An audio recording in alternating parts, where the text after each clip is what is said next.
दोस्तों और साथियों, मैं आपकी खिदमत में अपने लेटेस्ट नावल शब गज़ीदा सहर का पेश लफ्ज़ पेश करने जा रहा हूँ। इसे सुनकर आपको अंदाज़ा हो सकेगा कि इस नावल के लिखे जाने के मुहर्रिकात क्या थे और क्यों ज़रूरत पेश आई कि ये नावल लिखा जाए। अगर पेश लफ्ज़ सुनकर आप पसंद करें कि आपको ये नावल पढ़ना चाहिए तो आप मुझे ईमेल भेजकर ये नावल हासिल कर सकते हैं।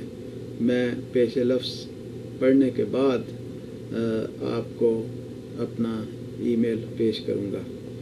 तारीख़ इंसानों, मुल्कों, कौमों, सकाफ़तों और तहज़ीबों का कब्रिस्तान है। मुल्क बनते और टूट जाते हैं।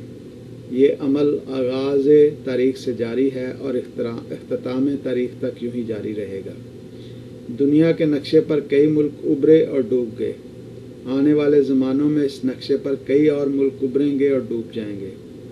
मुख्तलिफ़ ज़मानों में जो मुल्क दुनिया के नक्शे पर उभरे, कितने इंसानों ने उनके साथ वफ़ादारी के हलफ उठाए और उनके लिए जानें कुर्बान की, लेकिन उनकी कुर्बानियों के बावजूद मुल्क सफ़ाए हस्ती से इस तरह मिटे कि इनका ज़िक्र अब तारीख़ की किताबों में भी नहीं मिलता। इस वक्त भी दुनिया के नक्शे पर सैकड़ों मुल्क हैं जिनके लिए उनके शहरी हमा वक्त अपना तन, मन और धन कुर्बान करने के लिए तैयार रहते हैं, लेकिन इस बात की कोई ज़मानत नहीं दे सकता कि उनकी कुर्बानियों के बावजूद वो ममालिक हमेशा इसी तरह कायम रहेंगे।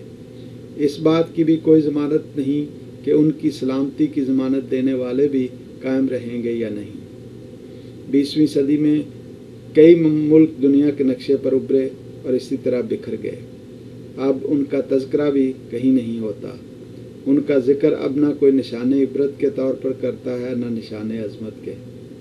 20वीं सदी के अवाल में बनने वाले ऐसे ही ममालिक में से एक सोवियत यूनियन भी था। सोवियत यूनियन कई एतबार से तारीख़ में उभरने वाले दीगर ममालिक से मुख्तलिफ था। दीगर ममालिक के बरक्स सोवियत यूनियन दुनिया भर के मेहनत कशों की उम्मीदों और उमंगों का मरकज़ था। एशिया, अफ्रीका, यूरोप और लातीनी अमेरिका के मज़दूर और किसान सोवियत यूनियन को अपनी जद्दोजहद की अलामत के तौर पर इस्तेमाल करते। वो अपने अपने मुल्कों में जारी अपनी जद्दोजहद में सोवियत यूनियन से रहनुमाई हासिल करते और वहाँ के मज़दूरों और किसानों की कामयाबियों को अपने लिए मशाल राह बनाते। एशिया, अफ्रीका, यूरोप और लातीनी ममालिक में से कई एक में सोवियत यूनियन के बारे में सोचना, बात करना या लिखना नाकाबिल मुआफ़ी जुर्म था। कम्युनिज़म का ज़िक्र या सोवियत यूनियन का नाम किसी के ख़िलाफ़ भी उन ममालिक की खुफिया एजेंसियों को मुतहर्रिक करने के लिए काफ़ी था। इसके बावजूद इन ममालिक के मज़दूर और किसान बसद खुशी अपनी हुकूमतों के मज़ालम बर्दाश्त करते, तशद्दुद सहते, जेलें काटते, लेकिन सोवियत यूनियन के मज़दूरों और किसानों की दिखाई राह पर अपना सफ़र जारी रखते। इस सफ़र पर उन ममालिक के मज़दूर और किसान तनहा गामज़न नहीं थे। कई अजीम दानश्वर, शायर, अदीब और सहाफ़ी भी उन मेहनत कशों की जिद्दोजहद में बराबर के शरीक थे।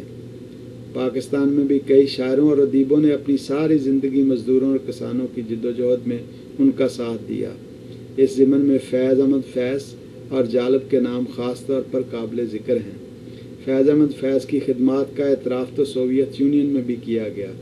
मज़दूरों और किसानों की तहरीकों के लिए उनकी खिदमात पर उन्हें सोवियत यूनियन के सबसे बड़े एजाज़ लेनिन अवार्ड से नवाजा गया। सोवियत इनकलाब के असरात एशिया, अफ्रीका, यूरोप और लातीनी अमेरिका में सिर्फ मज़दूरों, किसानों, शायरों, अदीबों और सहाफ़ियों तक महदूद नहीं थे। इसके असरात उन बर-ए-आज़म में वाक़ ममालिक की सियासत, मुआशरत, मईशत और हुकूमती पॉलिसियों पर भी मरतब हुए। सोवियत यूनियन की वजह से लोगों का तर्ज़ फ़िक्र तब्दील हुआ, सोचने के मायार बदले, फितरत और ज़िंदगी के साथ रिश्ता तब्दील हुआ। आज अगर दुनिया में मजहबी इंतहा पसंदी बढ़ रही है तो उसका भी बिल वास्ता या बिला वास्ता तल्लुक़ सोवियत यूनियन के ख़ात्मे के साथ है। आज अगर सोवियत यूनियन मौजूद होता तो शायद दुनिया को शिद्दत पसंदी के ऐसे मकरूह चेहरों से साबका न पड़ता, दुनिया का तवाज़ुन यूँ दरहम बरहम न होता। सोवियत यूनियन की अदम मौजूदगी से कई ऐसी क़ुव्वतों के शाइस्तगी, इंसानी हकूक़ और इंसानी आज़ादियों के जाली नकाब उतर गए जो सोवियत यूनियन को शैतानी क़ुव्वत कहते थे, लेकिन अपनी शैतानी शक्लें उन नकाबों के पीछे छुपाए हुए थे। आज अगर सोवियत यूनियन मौजूद होता तो उनके चेहरे अभी तक उन नकाबों के पीछे छुपे रहते और उन्हें कभी ये जाली नकाब उतारने की जुर्रत न होती। लेकिन जैसा हमने आगाज़ में अर्ज़ किया है, इस आलम नापायदार में किसी चीज़ को दवाम हासिल नहीं, मुल्क भी इस असूल से मावरा नहीं। आज अगर सोवियत यूनियन दुनिया के नक्शे से गायब हो चुका है तो कौन जाने कल और कौन कौन से मुल्क दुनिया के नक्शे से गायब हो जाएंगे। शब गजीदा सहर सोवियत यूनियन के बनने और बिखरने की कहानी है। उन इंसानी नस्लों की दास्तान है जिन्होंने इनकलाब के ख्वाब देखे, इनकलाब को जन्म दिया, इनकलाब की परवरिश की और फिर अपनी आँखों के सामने इनकलाब का शराज़ा बिखरते देखा। शब गजीदा सहर इसी इनकलाब की कहानी है। ये दुनिया भर के मेहनत कशों को इस इनकलाब की दास्तान सुनाती रहेगी ताकि उनके दिलों में जिद्दोजहद के इस वल्वले को ज़िंदा रखे जिसके अलाव की हिद्दत से सियासी, समाजी, मुआशी और फ़िक्री ग़ुलामी की ज़ंजीरें पिघलती हैं और इंसान हमेशा के लिए ग़ुलामियों के तौक़ से आज़ाद हो जाता है। साहबान, आपने पेश लफ्ज़ सुना।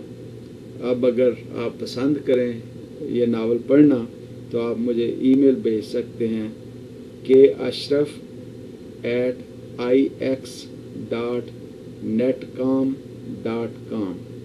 मैं दोबारा दोहराता हूँ kashraf@ix.netcom.com। शुक्रिया।